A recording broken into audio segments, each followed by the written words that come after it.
அருட்பெருஞ்சோதி அருட்பெருஞ்சோதி தனிப்பெரும் கருணை அருட்பெருஞ்சோதி. எல்லா உயிர்களும் இன்புற்று வாழ்க, வள்ளல் மலரடி வாழ்க வாழ்க, கொல்லா விரதம் குவளை எல்லாம் ஓங்குக, நல்லோர் நினைத்த நலம் பெறுக, நன்று நினைத்த எல்லோரும் வாழ்க இசைந்து. உலக மக்களே, அறிவார்ந்த அன்பர்களே, ஆண்மநேய ஒருமைப்பாட்டுடைய அன்பர்களே, வல்லப்பமான நம்ம கருளிய திருவுட்பாவிலிருந்து அருட்பெருஞ்சோதி ஆண்டவருடைய திருவிளையாடலை பார்த்து கொண்டிருக்கிறோம்.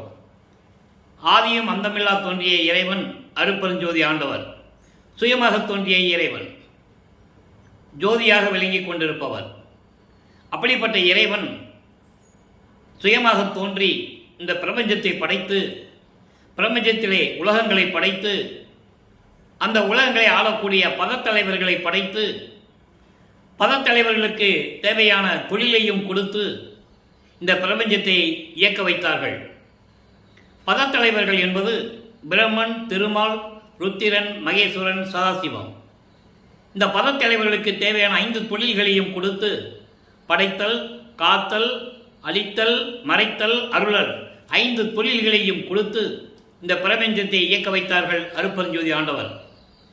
அப்போ இந்த பிரபஞ்சத்திலே அருட்பெருஞ்சோதி ஆண்டவர் ஏராளமான திருவிளையாடல்கள் செய்திருந்தாலும் கூட கலியுகத்தினுடைய கடைசி திருவிளையாடல், கலியுகம் 1900 ஆண்டுகளிலே முடிந்துவிட்டது. ஒவ்வொரு யுகங்களுக்கும் ஆயுள் காலம் உண்டு. கிரேத யுகத்திற்கு 17,22,000 வருடங்கள், திரேத யுகத்திற்கு 12,96,000 வருடங்கள், துவாபர யுகத்திற்கு 8,64,000 வருடங்கள், கலியுகத்திற்கு 5,000 வருடங்கள். வேதாந்தமும் சித்தாந்தமும் கூறுகின்றன கலியுகத்திற்கு 4,32,000 ஆண்டுகள் என்று. 4,32,000 ஆண்டுகள் என்பது பிரம்மனுடைய ஆயுள் காலத்தை குறித்து கலியுகத்திற்கு இத்தனை ஆண்டுகள் என்று குறிப்பிட்டிருந்தார்கள். ஆனால் நமது பிள்ளைப்பெருமானவர்கள் கலியுகத்திற்கு 5,000 ஆண்டுகள் தான் என்பதை தெளிவுபட இந்த பிரபஞ்சத்தின் உண்மையை நமக்கு அருளியிருந்தார்கள். அப்போ இந்த 4 யுகங்களும் ஆயுள் காலம் முடிந்தவுடனே அழிந்து விட்டது. அப்போ அந்த 4 யுகங்களிலுமே தோன்றிய சமயங்கள், மதங்கள், மார்க்கங்கள் ஒழிந்து விட்டது. இப்போ இந்த உலகத்திற்கு புதிதாக இருக்கின்ற அந்த யுகத்திற்கு, ஒளி யுகத்திற்கு, சதுர யுகம், சக்தி யுகம் என்று கூறுவார் நமது பிள்ளை பெருமானவர்கள். இந்த ஒளி யுகத்திற்கென்று ஒரு மார்க்கம் வேண்டும். சுத்த சன்மார்க்கம் என்ற ஒரு மார்க்கத்தை அருட்பெருஞ்சோதி ஆண்டவர் நிறுவி கலியுகத்தினுடைய கடைசி கட்டத்தில் 1823 ஆண்டு தொடங்கி 30/1/1874 இரவு 12 மணி வரையிலும் தன்னுடைய திருவிளையாடலை செய்து கொண்டிருந்தார் அருட்பெருஞ்சோதி ஆண்டவர். இந்த 51 ஆண்டுகளையும் 8 ஆண்டுகளாக பிரித்து தனது மகனுக்கு எப்படியெல்லாம் அருளை கொடுத்தார் என்பதையும், சுத்த சன்மார்க்கம் எப்படி மக்களிடம் கொண்டு வந்து வல்லற்பமானவர்கள் சேர்த்தார்கள் என்பதையும், எப்படி அருட்பெருஞ்சோதி ஆண்டவர் ஆனார் என்பதையும் ஒவ்வொரு பாடலின் மூலமாக, ஒவ்வொரு திருமுறையிலிருந்தும் நாம் பார்த்து கொண்டிருக்கிறோம். வல்லப்பமானவர்கள் இந்த சுத்த சன்மார்க்கத்தை உலக மக்களிடம் சேர்க்க வேண்டும் என்பதற்காகவே உலக மக்களை எல்லாம் சுத்த சன்மார்க்கத்தில் சேர்த்து உலக மக்களெல்லாம் இன்புற்று வாழ வேண்டும் என்பதற்காகவே வருவிக்கவுற்றவர். ஆகையினால் அருட்பெருஞ்சோதி ஆண்டவர் தனது அருளால் பெற்றெடுத்த ஒரு ஆண்மகனை செல்வப்பிள்ளை என்று பெயரிட்டு வளர்த்து கொண்டிருக்கிறார் விண்ணுலகத்திலே. இந்த 51 ஆண்டுகள் என்பது சதாசிவம் தான் கடைசியிலே 5 தொழில்களையும் செய்து கொண்டிருக்கிறார். பிரம்மன், திருமால், ருத்திரன், மகேஸ்வரனுடைய ஆயுள் காலம் முடிந்த உடனே அவர்கள் தொழில்கள் எல்லாம் சேர்த்து சதாசிவம் செய்து கொண்டிருக்கிறார். அந்த சதாசிவனுடைய ஆயுள் காலம் முடிவடைய, ஆயுள் காலம் என்பது அந்த அருளுடைய காலம், குறிப்பிட்ட காலம் முடிவடைவதற்கு 51 ஆண்டுகள் இருந்த காலகட்டத்தில் இந்த பிரபஞ்சத்தை இயக்க வேண்டும் என்பதற்காகவே தனது மகனை வளர்த்து கொண்டிருக்கிறார் அருட்பெருஞ்சோதி ஆண்டவர். அப்படிப்பட்ட தனது மகனை ஒரு தாயின் வழியாக இந்த பூலகிற்கு வருவிக்க செய்தார் அருட்பெருஞ்சோதி ஆண்டவர். தன் மகனை வருவிக்க இடம் சிதம்பரம் என்ற கிராம பக்கத்தில் இருக்கின்ற மருதூர் என்ற ஒரு கிராமம். ராமையா பிள்ளை சின்னையமையார் அவர்களுடைய வழியாக தனது மகனை வருவிக்க செய்தார் என்பதை தெளிவுபட நமக்கு அருளியிருக்கிறார்கள். எப்படி வருவிக்க உற்றார், எப்படி ஒரு தாயின் கருவறையிலே இருக்கும்போது இறைவனுடைய திருவிளையாடல் எப்படியெல்லாம் நடந்தது என்பதையும் நமது பிள்ளை பெருமான் அவர்கள் தெளிவாக கூறியதை நாம் பார்த்துவிட்டோம். அதன் பிறகு கருவறையிலிருந்து 10 மாதம் கழித்து குழந்தை இறைவன் வெளியே வந்தபோது பிரம்மன் திருமால் முத்தியவங்கள வாழ்த்தி வரவேற்கிறார்கள். அதன் பிறகு 5 மாத குழந்தையாக இருக்கும்போது நமது பிள்ளை பெருமான் அவர்களை சிதம்பரத்துக்கு எடுத்து செல்லுகிறார்கள். அங்கே ஒரு திருவிழாக்காக எடுத்து செல்லுகிறார்கள். அதை தெளிவாக குறிப்பிட்டிருப்பார்கள். தில்லை தலைக்கிடையே திரை தூக்க தரிசித்த போது வேய்வகை மேல் காட்டாத எந்தனக்கே வெளியாய் காட்டிய மெய்வுறவா மெய்ப்பொருளே என்று கூறுவார். ஏன்னா இதெல்லாம் இறைவனுடைய திருவிளையாடல். தன் மகனுக்கு வெட்ட வெளியாக காட்டுகிறார் அருட்பெருஞ்சோதி ஆண்டவர். அதை பார்த்து மகிழ்ந்து ரசித்து கைகொட்டி சிரிக்கிறார் நமது குழந்தை இறைவன் வல்லபெருமான் அவர்கள். இதுதான் உண்மையான நிலவரம். ஆனால் செவிவில வந்த செய்திகளெல்லாம் கேட்டு மக்களிடம் செய்தியை தவறாக பரப்பி விட்டார்கள்.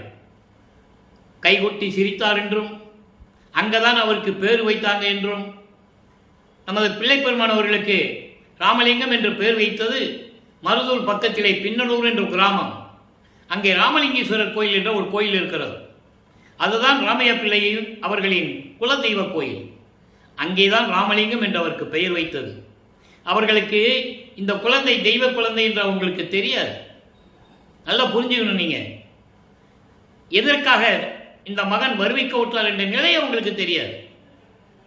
இந்த நிலை இருக்கும்போது நமது பிள்ளை பெருமான் அவர்கள் 1ஆம் ஆண்டிலிருந்து 8 ஆண்டுகள் வரைக்கும் வருவிக்கவுற்ற 1ஆம் ஆண்டிலிருந்து 8 ஆண்டுகள் வரைக்கும் எந்த விதமான நிலையும் தெரியாமல் பள்ளிக்கூடத்தில் போய் கல்வி கற்க முடியவில்லை, பாடசாலைக்கு செல்ல முடியவில்லை, ஆசிரியரை சொல்வதை கேட்க மனம் இல்லை, யாரையும் ஆசிரியராக ஏற்றுக்கொள்ளவில்லை, யாரிடமும் தீட்சை வாங்கவில்லை.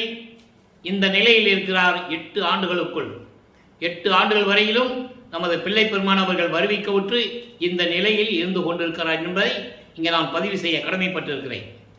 அதன் பிறகு 9ஆவது ஆண்டு தொடக்கத்தில் இறைவன் அவர் முன் தோன்றி, நீ என்னால் வருவிக்கவுற்ற மகன், ஞானத்தை பெற்றுக்கொள். நல்லா கவனிக்கணும்.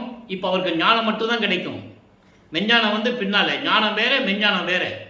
இந்த பிரபஞ்சத்தில் தோன்றிய அத்தனை பேர்களுமே ரிஷிகள், முனிவர்கள், சித்தர்கள், சமய குறவர்கள் யாராக இருந்தாலும் சரி ஞானத்தை பெற்றார்கள். உண்மை. அதை வள்ளற்பெருமானை பாடல்களிலே கூறியிருப்பதை நாம் ஏற்கனவே விளக்கங்களை எல்லாம் பார்த்திருக்கிறோம்.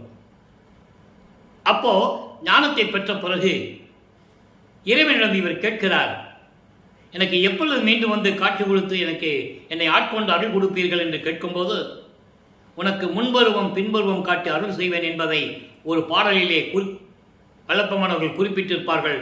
அந்த விளக்கத்தையும் பார்த்து விட்டோம். இப்போ இறைவனால் வருவிக்க உற்றவர் என்ற உண்மை அவருக்கு தெரியும். இறைவனுடைய மகன் என்று தெரியும். ஒன்று நல்ல கவனிச்சுக்கணும். நீங்க திருவட்பாவிலே 6 திருமுறைகளிலும் சரி, எங்கேயும் சரி, எனது தந்தை ராமையா பிள்ளையும் சின்னையம்மை அவர்களும் என்று அவர் கூறியதே இல்லை. காரணம் அவருக்கு தெரியும். 8 ஆண்டுகள் வரைக்கும் அவருக்கு தெரியும். நம்மளை பெற்றெடுத்தவர்கள் ராமையா பிள்ளையும் சின்னம்மை அவர்கள் என்று அவருக்கு தெரியும். 9வது ஆண்டில் இறைவன் ஆட்கொண்ட பிறகுதான் அவர் இறைவனுடைய மகன் என்று தெரியும். அப்போ இவர் கருவறையில் இருக்கும்போது நடந்த திருவிளையாடல்கள் எல்லாம் இறைவனால் நடத்தப்பட்டது என்பதை மகாதேவ மலையிலே தெளிவாக குறிப்பிட்டிருப்பார்கள். பெருவிண்ணப்பத்திலே உரைநடை பகுதியிலே தெளிவாக குறிப்பிட்டிருப்பார்கள் என்பதை இங்கே நான் பதிவு செய்ய கடமைப்பட்டிருக்கிறேன். ஆக இந்த நிலையில் இருக்கும்போது ஞானத்தை பெற்றுக்கொள்ளுகிறார் 9வது ஆண்டிலே. அப்போ திருவருள் முறையீடு உதயமாகிறது. திருவருள் முறையீடு என்பது இறைவனிடம் முறையீடு செய்வது, இறைவனுடைய திருவருளை வேண்டுவது. உன்னால் வருவிக்க உற்றவன் நான், எனக்கு அருளை கொடு என்று வேண்டுவது. அந்த வகையிலே நாம் பார்க்க வேண்டிய பாடல் 218வது பாடல். மொத்தம் 232 பாடல்களை கொண்டது. இன்னைக்கு 218வது பாடலை நாம் பார்க்கிறோம். நல்லா கவனிக்கணும். ஒவ்வொரு நிலையிலும் வல்லப்பெருமானவர்கள் எப்படி இருந்தார்கள், நமது இறைவன் எப்படியெல்லாம், ஏன் அவரை இறைவன் என்று கூறுகிறேன் என்றால் அது உங்களுக்கு பின்னால் தெரியும். இன்னும் அந்த பதிவுக்கு நம்ம போகலை. இடையில கொஞ்சம் தெரிஞ்சிருக்கும் 6ஆம் திருமுறையில். இன்னைக்கு நம்ம அதை பார்க்க போகிறோம். அவர் இறைவன் என்று ஏன் சொல்கிறாரு, எப்படி இறைவனார் ஒரு பாடலை இன்னைக்கு சொல்லுவார், அதை நம்ம பார்க்க போகிறோம். நல்லா கவனிச்சுட்டே வரணும். இதை ஏன் சொல்கிறேன்னா, இதுவரையிலும் வல்லப்பமானவர்கள் வருவிக்க விட்டு 202 ஆண்டுகள் முடிவடைந்த நிலையிலும் கூட 202 ஆண்டு முடிஞ்சு போச்சு. வல்லப்பமானுடைய இறைநிலையை, திருவருட்பாவில் இருக்கின்ற உண்மைகளை மக்களிடம் யாரும் சொல்லவில்லை என்பதுதான் வேதனையான விஷயம். அவர் இறைவனுடைய மகன். அந்த நிலையை மக்களுக்கு தெரியாததனால் இன்னும் மக்கள் வல்லற்பமனை பற்றி அறிந்து கொள்ள முடியவில்லை.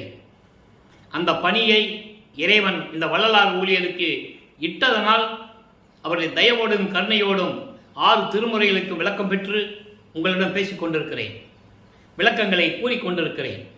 நல்ல கவனிங்க, பாடலை கவனிங்க. உடை என்றும் பூன் என்றும் ஊன் என்றும் நாடி நாடி உழன்றிடும் இந்நடை என்றும் சஞ்சலம் காணிதினான் சிறியேன் புடையென்று வெய்யல் ஊறும் புழு போன்று புழுங்குகின்றேன் விடையென்று மாலரம் கொண்டோய் என் துன்பம் விளக்குகவே.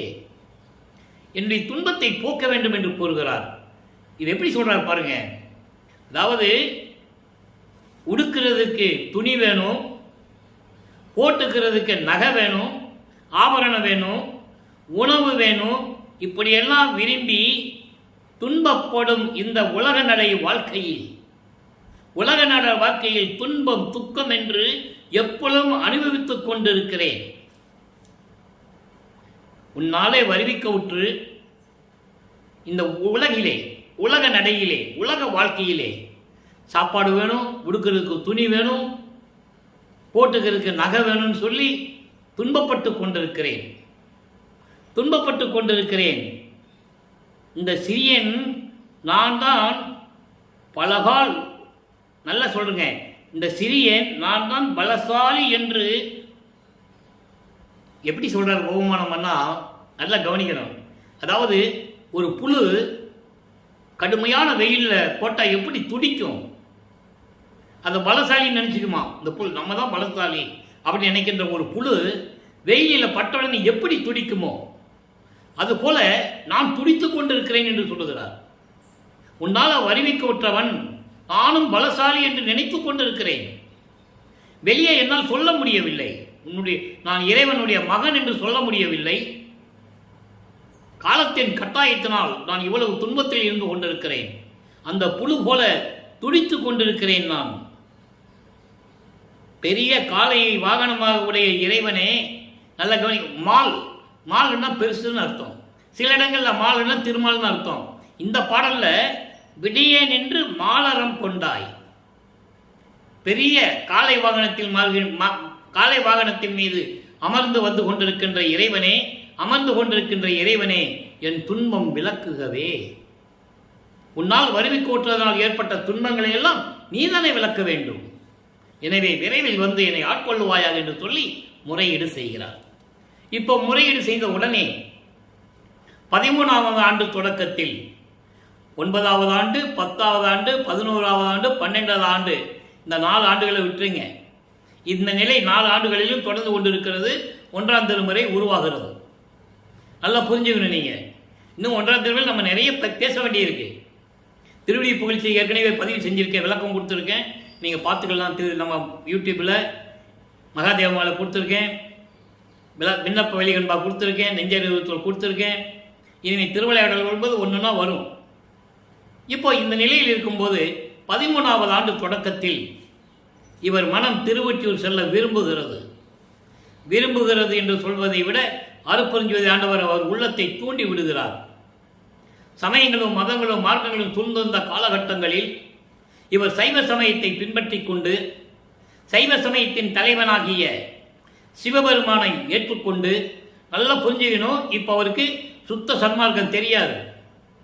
அருட்பெருஞ்ஜோதி ஆண்டவர் தான் இறைவன் அவருக்கு தெரியாது. இந்த பிரபஞ்சம் தோன்றிய காலத்திலேயே கூறப்பட்ட சைவ சமயத்தின் தலைவனாகிய சிவபெருமானை இறைவனாக ஏற்றுக்கொண்டு சைவ சமயத்தினுடைய அடையாளமாகிய திருநூரை பூசிக்கொண்டு உத்ராட்ச மாலையை போட்டுக்கொண்டு சிவசிவா நமச்சிவாய சிவாய நம என்று போற்றி பாடிக்கொண்டிருக்கிறார். இந்த 13வது ஆண்டு தொடக்கத்தில் இவர் திருவொற்றியூருக்கு செல்லுகிறார். அங்கே தியாகராஜ பெருமானை பார்த்து வழிபடுகிறார். அப்போ 2ஆம் திருமுறை உருவாகிறது. நமது பிள்ளை பெருமான் அவர்கள் 2வது எட்டில் இருந்து கொண்டிருக்கிறார். 2வது எட்டு என்பது 9வது ஆண்டிலிருந்து 16 ஆண்டுகளுக்குள் என்ன நடந்தது? ஏன்னா இறைவன் 8 ஆண்டுகளாக பிரித்து தான் தன் மகனை கொண்டு வருகிறார், பக்குவப்படுத்துகிறார். மகனை சமயங்களிலும் மதங்களிலும் மார்க்கங்களில் இருக்க செய்ய வேண்டும். அதன் பிறகு நீக்க வேண்டும், சுத்த சன்மார்க்கத்தை கொடுக்க வேண்டும். அப்போ உலக மக்களுக்கு இது தேவையில்லை என்று சொல்ல வேண்டும். நல்லா புரிஞ்சுக்கிட்டே வரணும் இன்னைக்கு. அப்போ இந்த நிலையில் இருக்கும்போது 2ஆம் திருமுறை மொத்தம் 113 பதியங்களை கொண்டது, 1207 பாடல்கள். இதுவரையிலும் நாம் கிட்டத்தட்ட 2ஆம் திருமுறையிலே 24 பதியங்களை பார்த்துவிட்டோம். இன்னைக்கு 25வது பதிகம் ஆடல் அமுது 10. ஆடல் அமுது என்பது திருவிளையாடல் செய்து கொண்டு அருளடனம் செய்து கொண்டிருக்கின்ற இறைவன். அமுது என்பது இறைவன். அப்படிப்பட்ட இறைவனை பற்றி பாடுவது 10 பாடல்கள். அதனால 10 என்று சொல்லுகிறார். அதில் இன்னைக்கு 1வது பாடல். பாடலை நல்லா கவனிங்க. இதுவரை 24 திருமுறைகளின் 24 பதியங்களுடைய விளக்கம் என்னவென்றால், தியாகராஜனை பற்றி இங்கிருந்து ஏழுகணர் தெருவிலிருந்து சென்னையிலே ஏழுகணர் தெரு என்ற பகுதி இருக்கிறது, ஏழுகணர் பகுதி. அந்த பகுதியிலிருந்து இவர் நேர திருவொற்றியூருக்கு போக வேண்டியது. அப்போ அவர் எங்கே போனாலும் நடந்து தான் போகணும். நல்லா கவனிச்சுக்கணும், நீங்கள் நடந்து தான் போகணும். நமது குழந்தை இறைவன் நடந்து தான் போகணும். அப்போ அவருக்கு பறக்கிற சக்தி இல்லை, அண்டங்களுக்கு போகிற சக்தி கிடையாது. ஏன்னா அவர் மறைப்பு நிலையில் இருந்து கொண்டிருக்கிறார். தந்தை தனக்கு மறைப்பு நிலையை ஏற்படுத்தி விட்டார். நல்லா புரிஞ்சுக்கணும் நீங்கள்.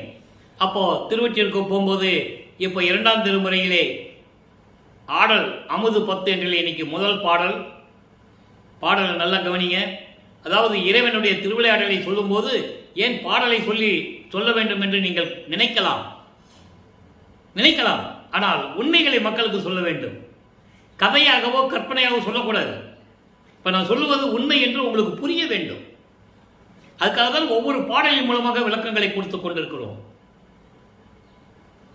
சிந்தை நொந்து நொந்து சிந்தை நொந்து நொந்து அயர்கின்றேன் சிவனே. எப்படி சொல்றான் பாருங்க. மனத்தில் இருக்கிற ஒரு ஏக்கம், ஒரு தவிப்பு, ஒரு மயக்கம், பயம்.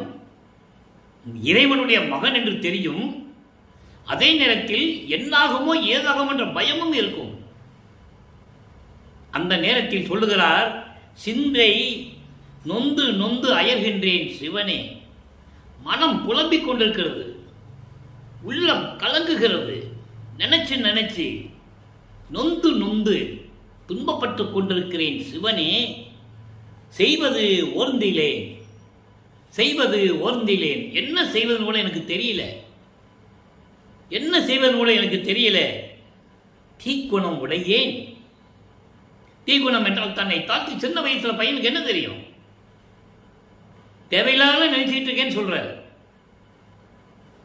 வந்து நீ நடிக்கு செய்ய என்றால், நான் இங்க வந்து உன்னுடைய திருவடிக்கு பணி செய்ய வேண்டும் என்றால், தொண்டு செய்ய வேண்டும் என்றால், இங்க வந்து நான் தொண்டு செய்ய வேண்டும் என்றால், இந்த வஞ்ச நெஞ்சம் என் வசம் நின்றதில்லையே. மனசு கேட்க மாட்டேன்தே, மனசு அலைப்பாயுது. மனம் ஒரு குரங்கு, மனம் மான் போல தாவி தாவி சென்று கொண்டிருக்கிறது. நான் என்ன செய்வேன்? என் மனம் என்னிடம் வசப்படுவதில்லை.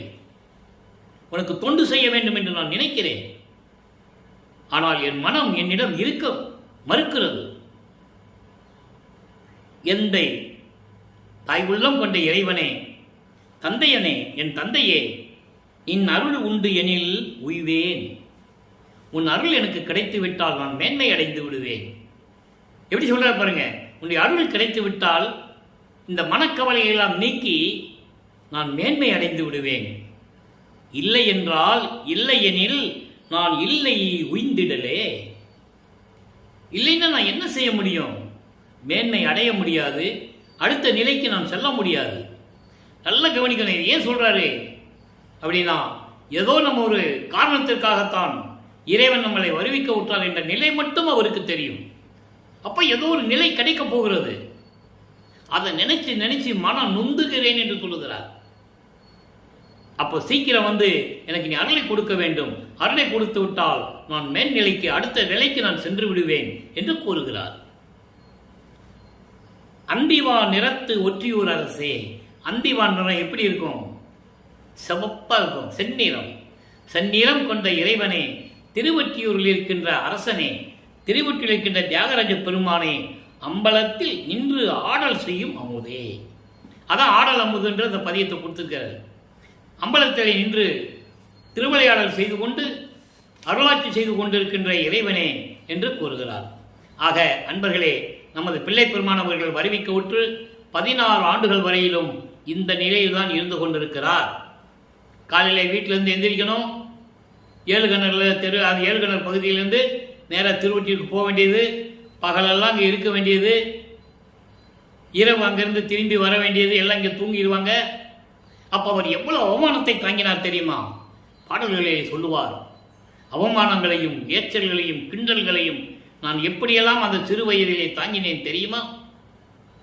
12 ஆண்டு தொடங்கி இற்றைய பகல் வரை அந்த விளக்கத்தை நீங்கள் நம்ம பார்க்க போகிறோம். நல்லா கவனிக்கணும். நீங்கள் எவ்வளவு துன்பப்பட்டேன்னு சொல்லுவார் அந்த பாடலில். 4 வரிதான் மெய்யருள் வியப்பில். இன்னைக்கு பாருங்க, இப்போ வல்லப்பமானவர்கள் 3வது எட்டில் அடியெடுத்து வைக்கிறார். அப்போ வல்லப்பமானவர்கள் 24 ஆண்டுகளுக்குள் இருந்து கொண்டிருக்கிறார். 17வது ஆண்டிலிருந்து 24 ஆண்டுகளுக்குள் என்ன நடந்தது என்பதை 3ஆம் திருமுறையில் இருந்து பார்த்து கொண்டிருக்கிறோம். 3ஆம் திருமுறை மொத்தம் 19 பதிகங்கள், 235 பாடல்கள். இதுவரைக்கும் 18 பதிகங்களுடைய விளக்கத்தை பார்த்து விட்டோம். போக வேண்டியது திருமலை வயலுக்கு போக வேண்டியது, திருவள்ளித்தாயத்துக்கு போக வேண்டியது, ஒரு பிரயோஜனம் இல்லை. இப்போ இனிமேல் எங்கேயும் போகக்கூடாதுன்னு சொல்லி திருவொற்றியூரிலே இருந்து கொண்டு இறைவனை பற்றி பாடுகிறார். செவி சாய்க்கவில்லை இறைவன். தியாகராஜ பெருமான் சிவபெருமான் இவருடைய பேச்சை செவி சாய்க்கவில்லை. அதன் பிறகு நாரையையும் கிளிகளையும் தூது அனுப்புகிறார். தனது மனக்குமுறலை, மனதில் இருக்கின்ற இயக்கங்களை, தவிப்பை முறையீடு செய்து அனுப்புகிறார். பதில் வரவில்லை. அதன் பிறகு உலகியலிலே இருப்பது போல உலக வாழ்க்கையிலே ஒரு துன்பம் வந்தால் என்ன பண்ணுவாங்க? குறி கேட்க போவாங்க, ஜோசியம் பார்க்க போவாங்க. அந்த நிலையையும் அவர் மேற்கொள்ளுகிறார் என்பதையும் பார்த்து விட்டோம். இப்போ 19வது பதிகம், கடைசி பதிகம், காதல் மாட்சி என்ற பதிகம். தன்னுடைய காதலை ஏற்றுக்கொள்ளாமல், காதலுடைய சிறப்பை ஏற்றுக்கொள்ளாமல், எப்படி என்னை பார்த்து நமது பிள்ளை பெருமானவர்களை, வளர்ப்பமானவர்களை பார்த்து சிவபெருமான் திருவழியாக ஓடுகிறார் என்பதை பார்த்து கொண்டிருக்கிறோம். இன்றைக்கு 6வது பாடல். அது இதுவரைக்கும் நீங்க கேள்விப்பட்டிருக்க மாட்டீங்க, யார் சொல்லியிருக்க மாட்டாங்க. நம்ம வல்லப்பெருமானை, பிள்ளை பெருமானை பார்த்து சிவபெருமான் திருவழியா ஓடுனது யாராவது சொல்லியிருக்காங்களா? விட்டுட்டாங்க. அதனாலதான் வள்ளலார் யாருன்னு மக்களுக்கு இன்னும் தெரியல. ஒரே வட்டத்துக்குள்ள அவரை கொண்டு வந்து விட்டாங்க. ஒரே வட்டம் என்ன, சோறு போட சொன்னார் அப்படின்னு ஒரு வட்டத்துக்குள்ள மட்டும் அவரை கொண்டு வந்து நிப்பாட்டிட்டாங்க. பசியாற்றுவது பரஜீவகாரண்யம். அதை நம்ம ஜீவகாரண்ய ஒழுக்கத்தில் பார்க்க போறோம், இல்லைன்னு சொல்ல முடியாது.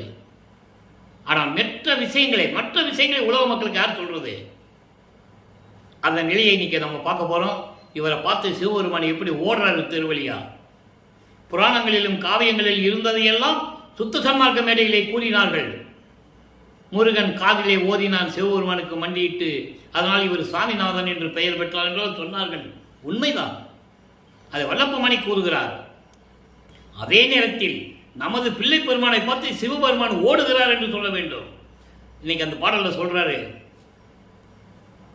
அலியா வளர்த்தார் திருவொற்றி ஐயர். ஐயர்னா கடவுள். திருவொற்றி ஐயர் பவனிதனை காண இலியா மகிழ்வனோடும் வந்தால் என்னே பெண்ணே எழில் கவர்ந்து பழியா எழிலில் நம்மை திரும்பி பாராது ஓடுகின்றார். இந்த பதியத்துடைய பாடல் எப்படின்னா, தன்னை தலைவியாகவும் இறைவனை தலைவனாகவும் ஒரு தோழியிடம் சொல்லுவது போல இந்த பாடலை நமக்கு அருளியிருப்பார்கள். இவர் தியாகராஜ பெருமானை பார்க்க போறாரு, அது வழக்கமா போறது. அங்க இருக்கிறார், கருவறையில் காட்சி கொடுக்கிறார். அதான் இந்த பாடலுடைய விளக்கம். காட்சி கொடுக்கிறார். காட்சி கொடுத்த உடனே சரி, காட்சி கொடுத்து அப்படியே வராரு. சரி, நம்மளை அருள் கொடுக்க தான் நம்மளை கட்டி அணைத்துக் கொள்வார், அருளை கொடுப்பார் என்று சொல்லி இவர் காத்துட்டு இருக்காரு தெருமுனையில். நீங்கள் இன்னைக்கு திருவொற்றியூர் போனீங்கன்னா பார்க்கலாம், தெரு போகும், அங்கே தியாகராஜ பெருமான் கோயில் இருக்கும், நீங்கள் பார்க்கலாம். இவர் தெருவில் தான் நின்றுட்டு இருக்காரு.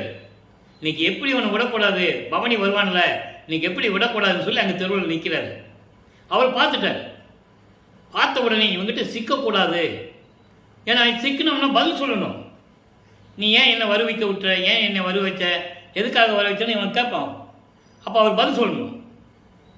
இவருக்கு விடமாட்டார், நம்மளை இந்த பையன் விடமாட்டான் நம்ம பையன் சொல்லி எப்படி பிளான் பண்ணிக்கிட்டே வராரு. உள்ளேருந்து நடந்து வராரு. இவர் பார்த்துக்கிட்டே இருக்கிறாரு. அழகை கண்டு ரசித்து கொண்டு இருக்கிறார். அதான் சொல்றாரு, பவனிதனை இழியா மகிழ்வனோடு, அளவில்லாத மகிழ்ச்சியோடு நான் பார்த்துட்டு இருக்கேன். உள்ள இருந்து வந்துட்டு இருக்கிறாரு. வந்த உடனே என்ன சொன்னார் தெரியுமா? பெண்ணே, எதற்காக இங்கு நிற்கிறாய்?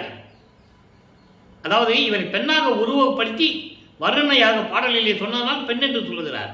இவர் அங்கே நிற்கிறாரு. அதான் நமக்கு கருத்து. அங்கே நிற்கிறாரு. எதுக்கு வந்தேன்னு சொல்லி செல்லமா கண்ணத்தை கிள்றாரு. கண்ணத்தை கிள்ளிட்டு ஏதாவது பேசுவார் நினைச்சிட்டு இருக்கும்போது திரும்பி ஓடிட்டார். திரும்பி பார்க்காமல் ஓடுகிறார். அப்போ இவரை ஏமாத்துறாரு. அவர் திருவிளையாடல் பண்ணிட்டு ஏமாத்துறாரு. திரும்பி பார்க்காமல் ஓடுகிறார்.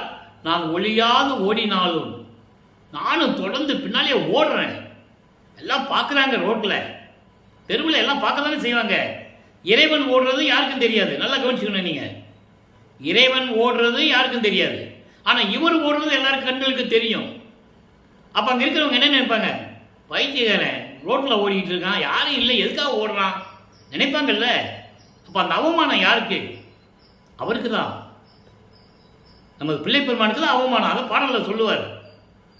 நான் திரும்பி பார்க்காம ஓடுறாரு. நானும் பின்னால் ஓடினா கூட அவர் ஓட்டத்தை பிடிக்க முடியவில்லை. அவர் ஓட்டம் பிடிக்க ஒண்ணாதே. எவ்வளவு பெரிய உண்மையை கூறுகிறார். ஏன் மறைத்தார்கள்? சிந்திச்சு பார்க்கணும். நீங்க சுத்த சன்மார்க்க வெளியே யாருக்கும் தெரியக்கூடாது. வல்லப்பமான கடைசி வரைக்கும் சாமியாராவே சொல்லிடணும். தெளிவாக சொன்னாங்க. நானே கேட்டிருக்கேன், எவ்வளவோ மீட்டிங்கில் கேட்டிருக்கேன். நானும் மலேசியாவில் பேசியிருக்கேன், மற்ற மாநிலங்களில் பேசியிருக்கேன். நான் சுத்த சன்மார்க்க சொற்பொழிவார். ஒரு தடவை என்ன பேச கூப்பிட்டாங்கன்னா திருப்பி பேச கூட மாட்டாங்க அந்த இடத்துக்கு. காரணம் என்றால் உண்மைகளை சொல்ல வேண்டும். அவங்களால தாங்கிக் கொள்ள முடியல. நான் போய் இப்படி சொன்னால் அவங்க சிவபெருமானை வச்சுக்கிட்டு தீபத்தை வச்சுக்கிட்டு பேச சொல்லுவாங்க. நான் முடியாதுன்னு சொல்லுவேன். ஏன்னா சுத்த சன்மார்க்க மக்களுக்கு விளங்கணும். இது சமயங்களையும் மதங்களையும் மார்க்கங்களையும் சாராதது. இது தனிப்பட்ட மார்க்கம் மக்களுக்கு தெரியணும். அப்போ சுத்த சன்மார்க்கத்துக்கு இருக்கவங்க தான் இது ஸ்டெப் எடுக்கணும். அந்த வழிமுறைகளை கையாளணும். நான் போய் சிவபெருமானை இவரை பார்த்தோன்னே தெருவழியாக ஓடுறாருன்னு சொல்லி நான் மீட்டிங்கில் பேசுவேன். சுத்த சன்மார்க்க மேடையில் பேசும்போது கேட்பாங்க, அடுத்த தடவை என்னை கூப்பிட மாட்டாங்க. ஏன் இதை சொல்கிறேன்னா ஒரு ஆதங்கத்தில் தான். இப்போ நம்ம தினமும் யூடியூப்பில் 1 மணி நேரம் பேசுகிறோம். யார் தடுக்கிறது? அதனால தான் இறைவன் இந்த வழியை எனக்கு தேடி கொடுத்தார் என்பதை நீங்கள் புரிந்து கொள்ள வேண்டும். இப்போ சிவபெருமான் ஓடியாச்சு தெருவழியா. இவரும் தினமும் போக வேண்டியது, அங்கே நிற்க வேண்டியது, இவரை பார்த்து அவர் உள்ளேருந்து வெளியே ஓடிடுறது. இந்த நிலை தொடர்ந்து கொண்டிருக்கிறது. அப்போ அவருடைய மனநிலை எப்படி இருந்திருக்கும் என்பதை நீங்கள் புரிந்து கொள்ள வேண்டும்.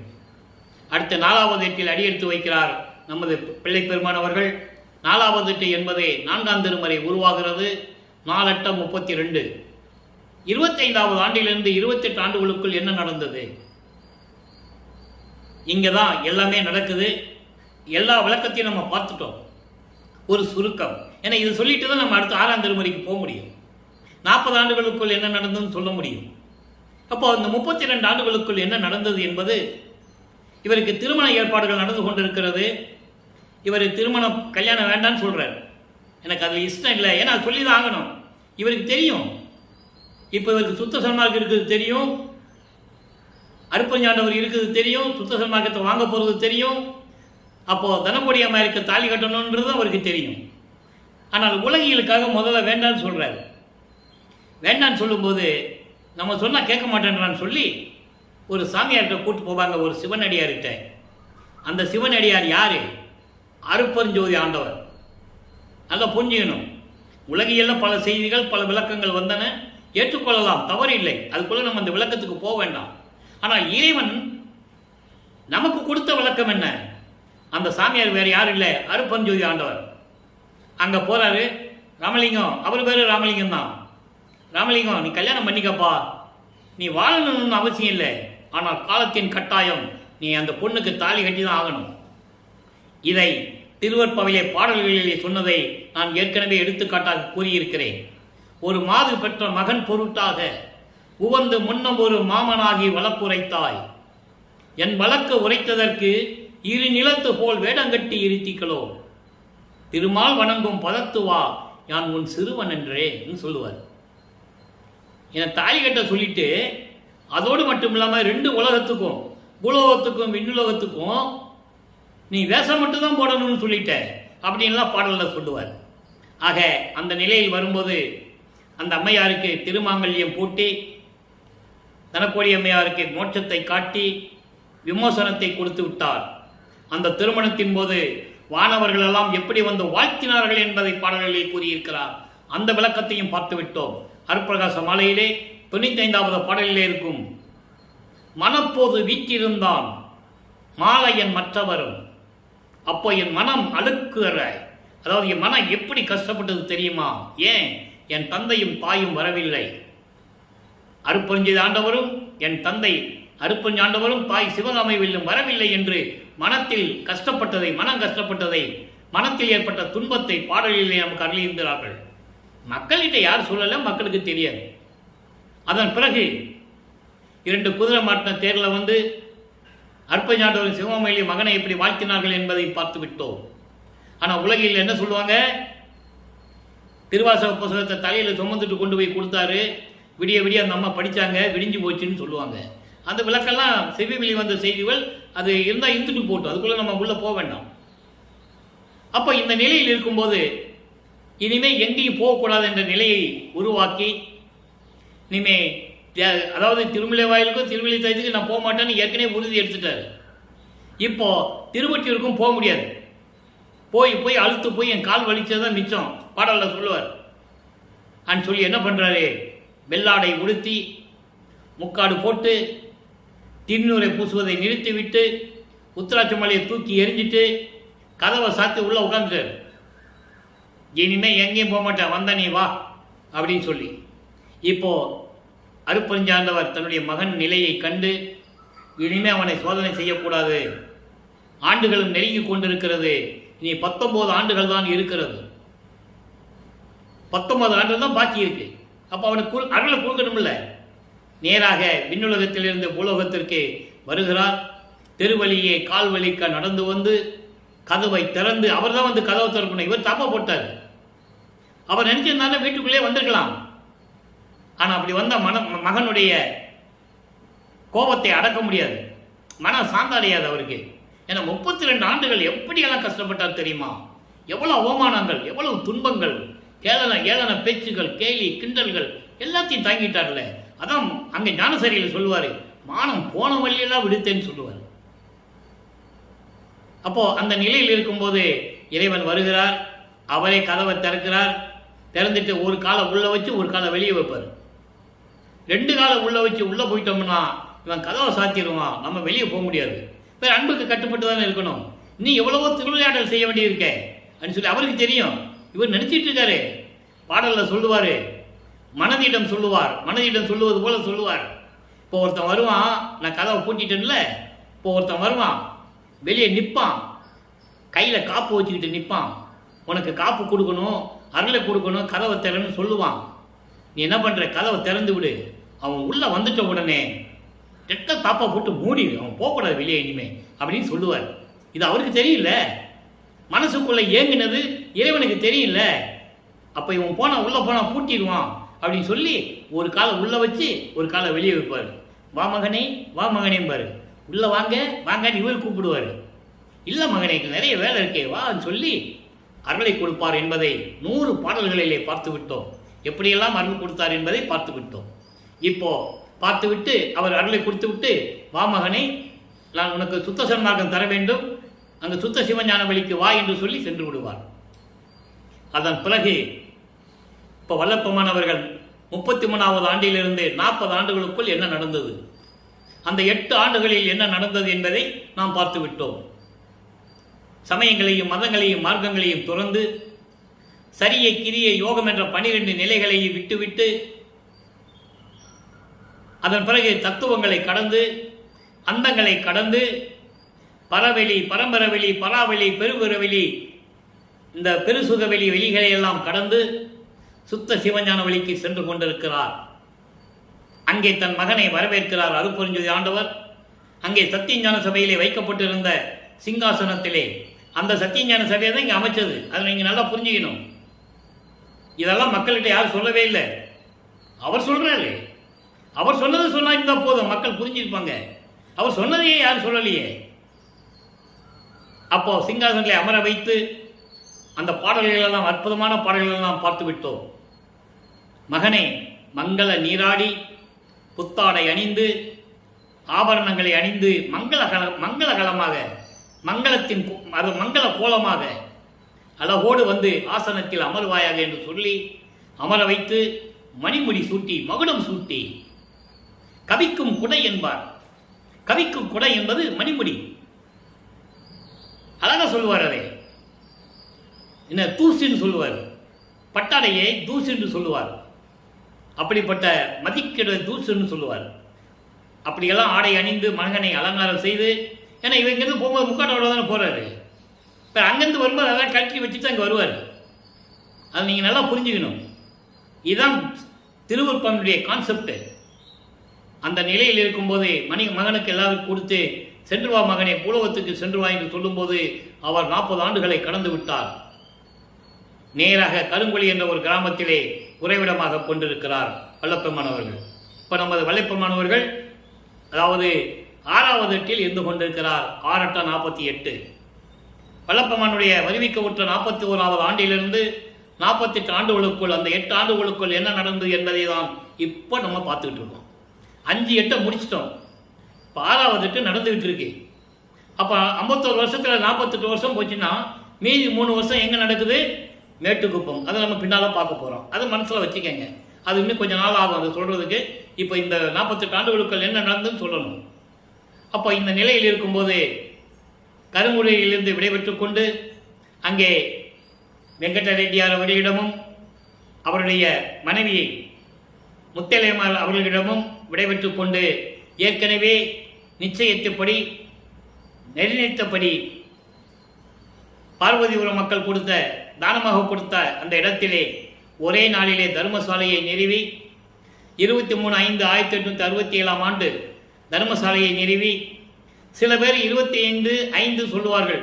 தேதிகளும் நாட்களும் தினங்களும் வேறுபடலாம், ஆனால் ஆண்டுகள் வேறுபடாது. நமக்கு தேவை 1867 ஆண்டு தர்மசாலையை நிறுவினார். மற்ற விளக்கெல்லாம் நமக்கு தேவையில்லை. சரியா? இப்போ 1867 ஆண்டு ஒரே நாளில் தர்மசாலையை நிறுவி அன்றைய அணைய அடுப்பை ஏற்படுத்தி பசியோடு வருகின்றவர்களுக்கு பசியை போக்கிக் கொண்டிருக்கிறார் நமது இறைவன் வல்லப்பெருமானவர்கள். அப்போ இந்த நிலை தொடர்ந்து கொண்டிருக்கிறது.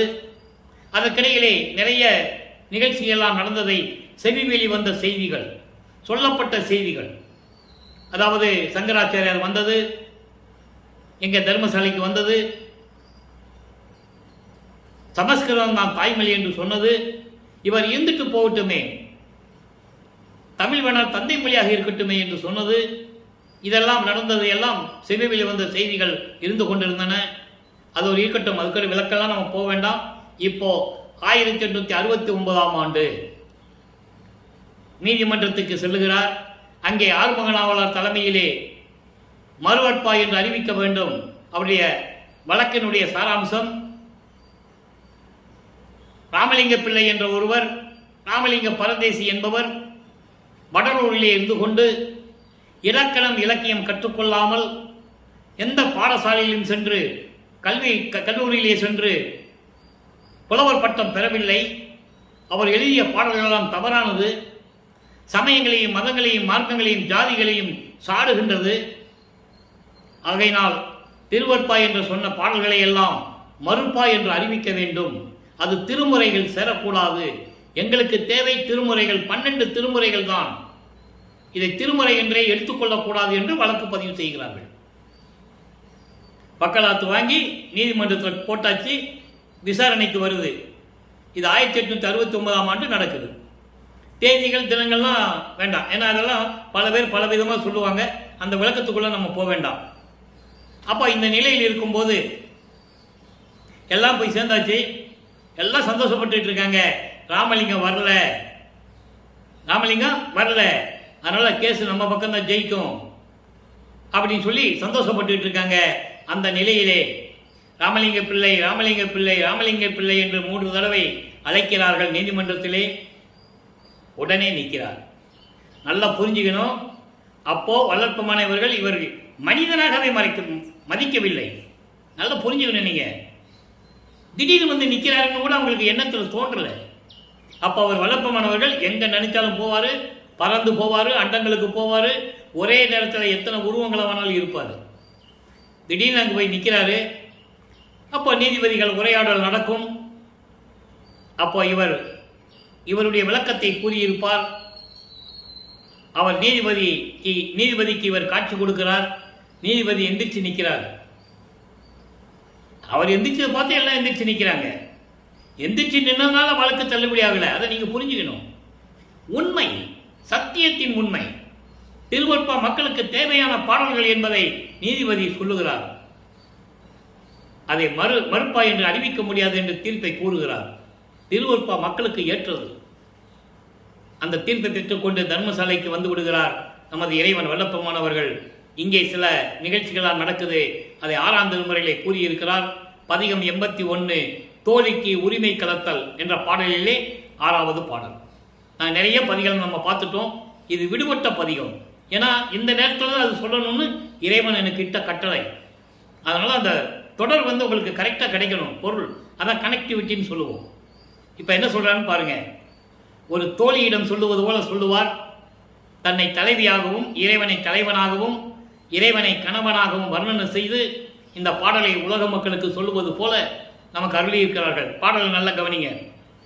அறம் குலவும் தோழி, தோழி என்றால் மனம், அது மனதிடம் சொல்வது போல உலக மக்களுக்கு சொல்லுகிறார்.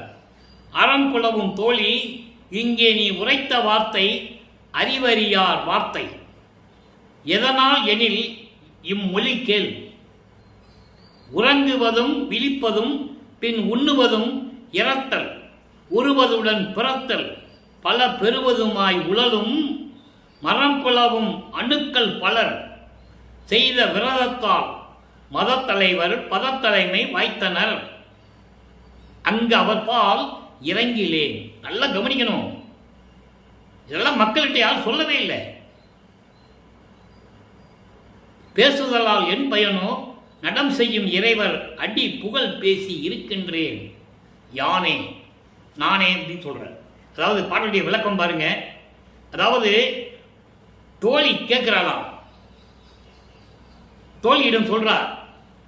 தலைவி தோழியிடம் சொல்றார்.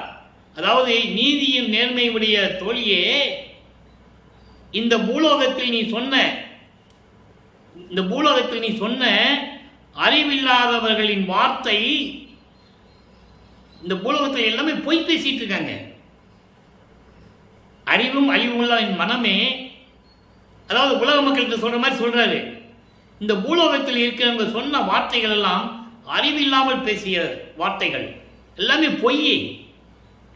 ஏன்னா எதனால் எனில், ஏன் எப்படின்னா, நான் சொல்றதை நீ கேளு. மற்றவங்க சொல்றதால நீ கேட்டுட்டு இருந்தில்ல இவ்வளவு நாளும், இப்ப நான் சொல்றதை நீ கேளு. எப்படி உறங்குறது, தூங்கி எந்திரிக்கிறது, தூங்குறது, தூங்கி எந்திரிக்கிறது, எந்திரிச்ச உடனே சாப்பிடுறது, அதோடு மட்டுமா பிறக்கிறது இறக்கிறது, பிறக்கிறது இறக்கிறது, இப்படியெல்லாம் துன்பப்பட்டு கொண்டிருக்கின்ற இவங்கெல்லாம் யார் தெரியுமா? மரம் குலவும் அணுக்கள். மரம் குலவும் அணுக்கள் என்பது சமயங்களையும் மதங்களையும் மார்க்கங்களையும் சார்ந்த உயிர்கள். உயிர் அணுன்னு சொல்றாரு. அப்போ சமயங்களையும் மதங்களையும் மார்க்கங்களையும் சார்ந்த மனிதர்கள். இவர்களும் என்ன செஞ்சாங்க? இறைவனை நினைச்சு விரதம் இருந்தார்கள். விரதம் என்பது தவம் இருந்தார்கள். அப்படி தவம் இருந்துதான் மதத்தினுடைய தலைவரை பட்டம் பெற்றார்கள். பதத்தலைவர்கள் பட்டம் பெற்றார்கள். மத தலைவர்கள் யார்? சமண மதத்தை சேர்ந்தவர்கள். அதை தெளிவாக சொல்றார். அருள்கள் என்று மொத்தமாக சொல்லிட்டார். சமணம், கிறிஸ்துவம், இஸ்லாமியம், இப்படி எல்லா மதங்கள் இருக்கின்றன. அது மொத்தமாக சொல்லிட்டாரு. அருகர்கள்னு சொல்றாரு. அருகர்கள்னா கர்த்தாக்கள். அது நம்ம தான் புரிஞ்சுக்கணும். அவர் தனித்தனியாக பிரித்து சொல்லலை. ஆனால் புத்தனை மட்டும் தனியாக சொல்லுகிறார். புத்தன் என்ற மத தலைவன் என்று சொல்லுவார் ஒரு பாடலிலே. அந்த பாடல் விளக்கத்தில் நம்ம பார்த்துட்டோம். புத்தனை மட்டும் பிரித்து தனியாக சொல்லுவார். மித்தவர்களை டோட்டலாக சொல்லிடுவார். எல்லாமே தூதுவர்கள், கர்த்தாக்கள். அப்படி மத தலைவர்களும் பதத்தலைமை பெற்றனர். பதத்தலைமை யாரு? பிரம்மன், திருமால், ருத்திரன், மகேஸ்வரன், சதாசிவம். இவங்க பதத்தலைமை பெற்றவர்கள். இவர்கள் எல்லாம் அங்கு அவர் பால் இறங்கிலே. நான் யாரிடம் போய் சொல்ல மாட்டேன். நான் ஏன் அவங்ககிட்ட போகணும்? நான் பிரம்மனால் படைக்கப்பட்டவன் அல்ல. பாடல்ல சொல்லுவார். திருமாலால் காக்கப்பட்டவன் அல்ல. இவங்களெல்லாம் பிறந்து பிறந்து செத்து செத்து இருந்தவர்கள். என் முன் வழியிலர் என்று சொல்லுவார். எல்லாமே திருவருட்பாவில் ஆதாரங்கள் உண்டு. யாரும் மறுக்க முடியாது. அப்ப இந்த நிலையில் வளர்ப்பமான் இருந்து கொண்டிருக்கிறார். யாரிடம் நான் சொல்ல மாட்டேன். தன்னுடைய நிலையை உலக மக்களுக்கு சொல்ல வேண்டும். அதனால் தோழியிடம் மனதிடம் சொல்லுவது போல இந்த பாடலை நமக்கு அருளியிருக்கிறார்கள். அதை நீங்க புரிஞ்சுக்கணும். அப்ப இப்படிப்பட்ட நிலையில் இருக்கின்றேன். நான் யார் தெரியுமா? நான் யார் தெரியுமா? அவங்கள பத்தி பேசி என்ன பிரயோஜனம்? பயனே இல்லையே. திருச்சிற்றம்பலத்திலே அருளடனம் செய்து கொண்டு, அருளாட்சி செய்து கொண்டு, திருவிளையாடல் செய்து கொண்டிருக்கின்ற இறைவன் அருட்பெருஞ்சோதி ஆண்டவனுடைய திருவடியை புகழ பற்றி பேசி வந்தவன் நான் பேசிக் கொண்டிருக்கிறேன் என்று சொல்லுகிறார். அடுத்து தத்துவ வெற்றி. நல்லா கவனிக்கணும். தத்துவ வெற்றி. இப்ப இந்த நிலையை சொல்லிட்டார்ல. இப்ப தத்துவங்களை ஜெயிக்கணும். தத்துவங்களை எப்படி ஜெயிக்கிறார் என்றதை சொல்றாரு. 99வது பாடல் தத்துவ வெற்றி. இன்னைக்கு 6வது பாடல். இது வரைக்கும் மனம் எப்படி சொன்னதுன்னு பார்த்தோம். இப்போ புத்தி. மனம், புத்தி, சித்தம், அகங்காரம். இந்த 4 அந்த கரணங்கள். மனத்தை சொல்லியாச்சு. புத்தினா அறிவு. சித்தம் என்பது மனதினுடைய 3வது நிலை, செயலாக்கும் நிலை. மனசும் புத்தி என்ன சொல்லுதோ அதான் சித்தம் கேட்கும். நல்லா புரிஞ்சுக்கொண்டீங்க. மனம் சொல்லி புத்தி கேட்டு சித்தம் செயலாக்கம் செய்யும் போது அகங்காரம் வந்துடும். அதான் கடைசி அகங்காரம். அதான் அந்த கரணங்கள் என்று சொல்கிறார். அப்ப இப்போ புத்தியை சொல்றாரு. மயங்கும் புத்தி என்னும் உலக வழக்காளி பயலே. புத்தி என்கின்ற வழக்காளி பயலே, உலக நடைகளிலே நடமாடிக்கொண்டிருக்கின்ற வழக்காளி பயலே, வழி துறை ஈது என்று அறியாய். அதாவது உண்மை என்னன்னு உனக்கு தெரியாது. உயிர் நேயம் என்னன்னு உனக்கு தெரியாது. உயிர் இரக்கம் என்ன உனக்கு தெரியாது. நீங்க எப்படி வேணா பொருள் எடுத்துக்கலாம். அந்த 3 உண்மை. இப்படி உனக்கு தெரியாது. வகை சிறிதும் அறியாய். அது எப்படி தெரிஞ்சுக்கணும்? வகை கூட உங்களுக்கு தெரியல. வழியும் தெரியாது உனக்கு. உயங்கி விசாரித்திடவே ஓடுகின்றாய். பரிதாபப்பட்டு எப்படியாவது தெரிந்து கொள்ள வேண்டும் என்று நீ ஓடிக்கொண்டிருக்கிறாய். நல்லா கவனிக்கணும். நீங்க புத்தி அப்படியெல்லாம் வேலை செய்தான். உணரும் உளவறியாய். அது எப்படி உணரணும்னு ஒரு ரகசியம் கூட உனக்கு தெரியல. உளவு என்றால் ரகசியம். உனக்கு அந்த ரகசியம் கூட உனக்கு தெரியல. வீண் உழைப்பு இங்கு உழைப்பதில் என்ன பயனோ? வீணாக நீ இந்த உலக நடையிலே இருந்துக்கும் போது அது என்ன பயன்? மயங்கு மனம் அடங்கியவாறு அடங்குக. நீ மனம் அடங்க வேண்டும். நீ மனம் எப்படி அடங்குதோ அதுபடிதான் நீ செயல்பட வேண்டும். மனம் அடங்குதோ, மனதை அடக்கியாச்சு. அதை பாடலை பார்த்துட்டோம். இப்போ மனதை நான் அடக்கிட்டேன். மனம் என்ன சொல்லுதோ அது மாதிரி தான் புத்தி செயல்படணும். அதான் சொல்றாரு.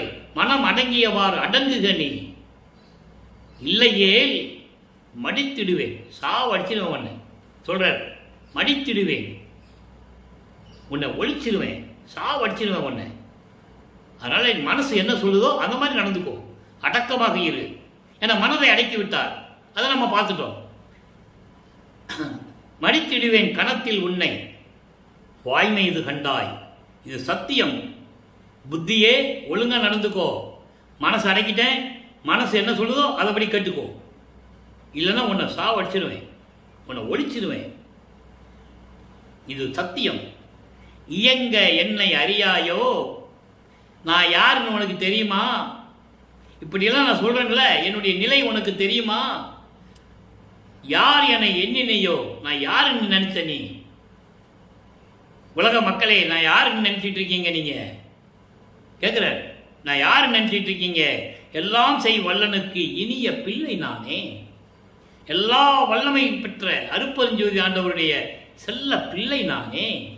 ஆனால் அன்பான பிள்ளை நான் தான் என்று சொல்லுகிறார்.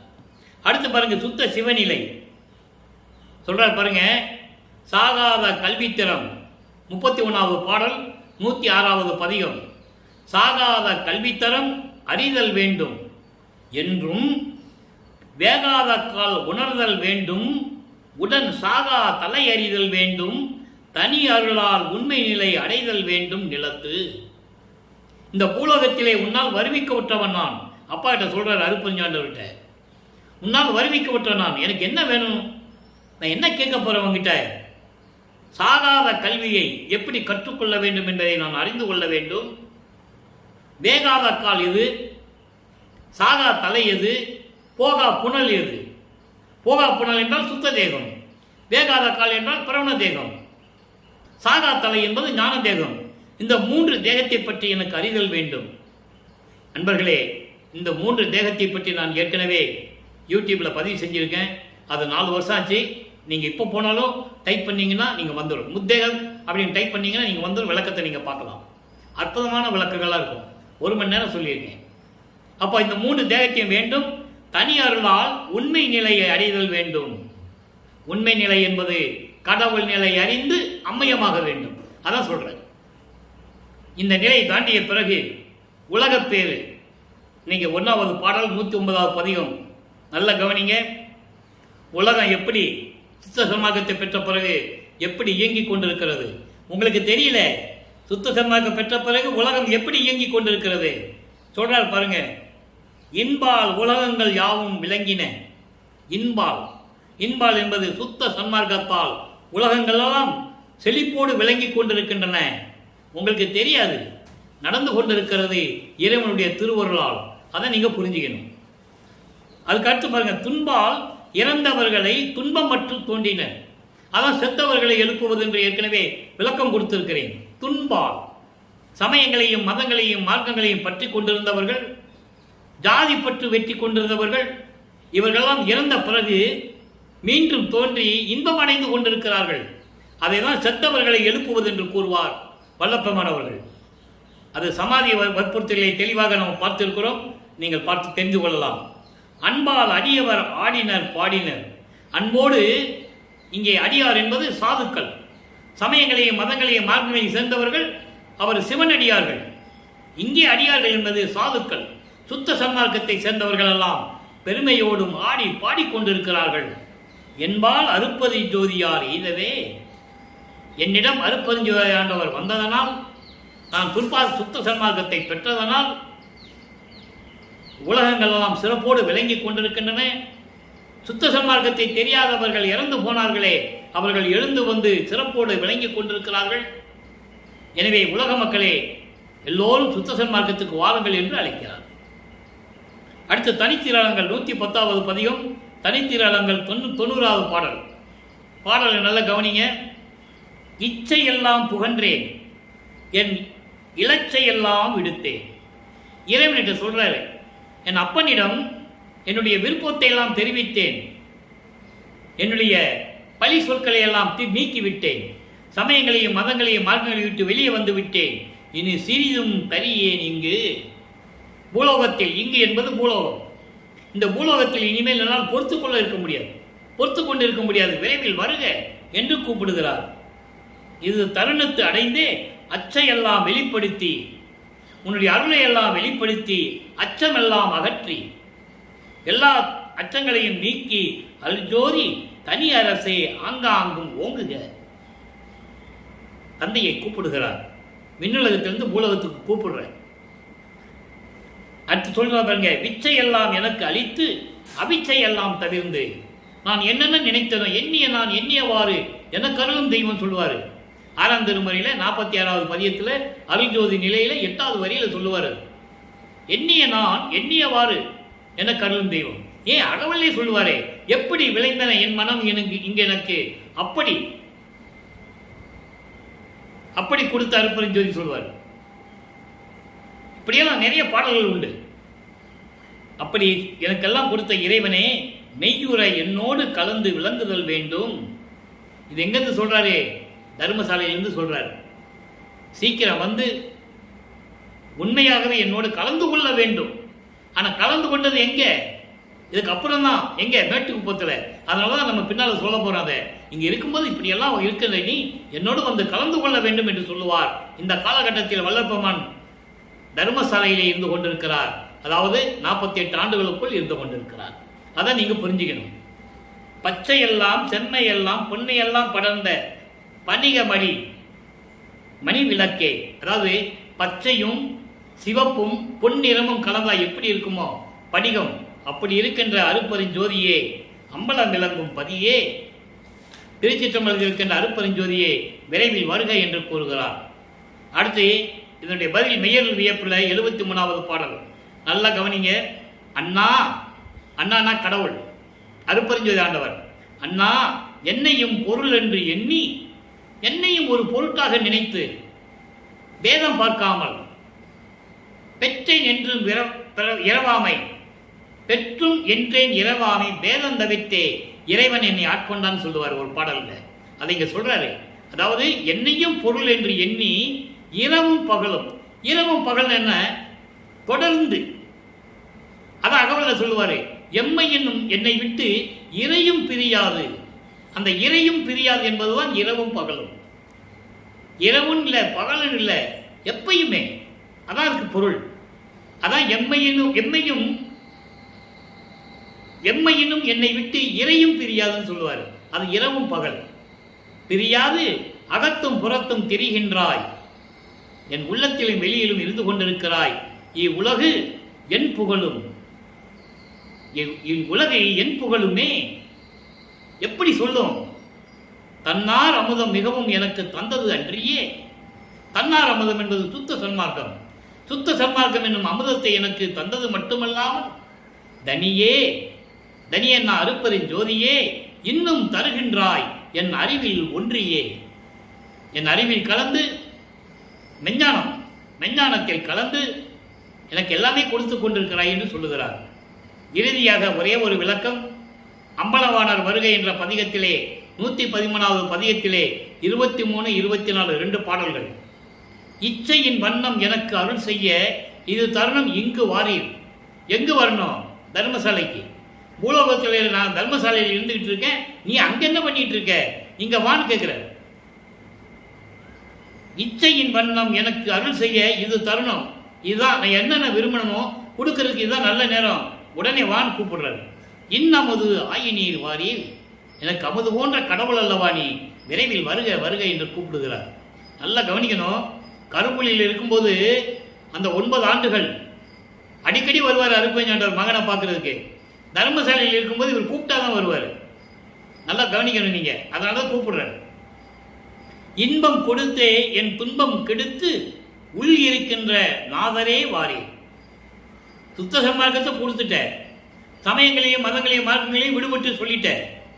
அப்படிப்பட்ட இறைவனே வாரீர், இருக்கின் பொருளானீர் வாரீர். இருக்கின் என்பது இறக்கு வேதம், ருக்கு வேதம் என்று சொல்லுவார்கள், ரிக்கு வேதம் என்று சொல்லுவார்கள். ரிக்கு வேதத்தினுடைய பொருளாக விளங்கிக் கொண்டிருக்கின்ற இறைவனே, ரிக்கு வேதத்தின் கடவுளாக விளங்கிக் கொண்டிருக்கின்ற இறைவனே என்று சொல்லுவார். ரிக் வேதம், யசுர் வேதம், சாம வேதம், அதர்வண வேதம், இந்த 4 வேதங்களும் உருவாக்கப்பட்ட போது இவர்கள் 4 வேதங்களும் சிவபெருமானை வழிபட்டதில்லை. ரிக்கு வேதம் இந்திரனை தலைவனாக கொண்ட வேதம். யசுர் வேதம் என்பது உருவங்களை வழிபாடு செய்கின்ற வேதம். சாம வேதம் சிறு தெய்வங்களை வழிபாடு செய்யக்கூடிய வேதங்கள். ரிக் வேதம், யசுர் வேதம், சாம வேதம், அதர்வண வேதம். அதர்வணம் என்பது பிரம்மனை வழிபடக்கூடிய வேதங்கள். இந்த 4 வேதங்களையும் அடக்கி அந்த விளக்கங்களுக்கு மேல் விளங்கிக் கொண்டிருக்கின்ற இறைவனே என்று கூறு. அதன் பொருளானீர். பொருளானீர் என்ன? விளக்கங்களுக்கு மேல் விளங்கிக் கொண்டிருக்கின்ற இறைவன் நீர்தான். ஏனால் வேதங்களை உருவாக்கியது அருப்பெருஞ்சோதி ஆண்டவர். அதன் பிறகு இந்த வேதங்கள் எல்லாம் இவரை வணங்கவில்லை. பிரம்மனையும் இந்திரனையும் சிறு தெய்வங்களையும் சரிய கிரிய யோகம் என்ற சமய வழிபாடுகளையும் வழங்கிக் கொண்டிருந்தன. அதுக்குதான் இந்த விளக்கம் கொடுக்கிறாரு. இந்த நிலையில் இருக்கின்ற இறைவனே விரைவில் வந்து எனக்கு அருள வேண்டும் என்று தெளிவாக நமக்கு அருளி இருக்கிறார்கள். எனவே நண்பர்களே, இன்று பார்த்த இறைவனுடைய திருவிளையாடலுடைய விளக்கத்திலே நீங்கள் எல்லாம் விளங்கி இருக்கும் என்று நான் கருதுகிறேன். நீங்களும் சுத்த சன்மார்க்கத்தில் இணைந்து அருப்பெருஞ்சோதி ஆண்டவரை ஜோதி வடிவில் வழிபட்டு அருப்பெருஞ்சோதி அருப்பெருஞ்சோதி தனிப்பெருங்கனை அருப்பெருஞ்சென்ற மகாமந்திரத்தை உச்சரித்து இறைவனுடைய அருளையும் செல்வங்களையெல்லாம் பெற்று இந்த வையகத்திலே நீங்கள் வாழ்வாங்கு வாழ வேண்டும், நோயற்ற வாழ்வில் வாழ வேண்டும் என்று வாழ்த்தி விடைபெறுகிறேன். இந்த வள்ளலார் ஊழியன். மீண்டும் நாளை சந்திப்போம். நன்றி, வணக்கம். நாளையும் இறைவனுடைய திருவிளையாடல் தொடங்கும். அருப்பெருஞ்சோதி அருப்பெருஞ்சோதி தனிப்பெருங்கருணை அருப்பெருஞ்சோதி.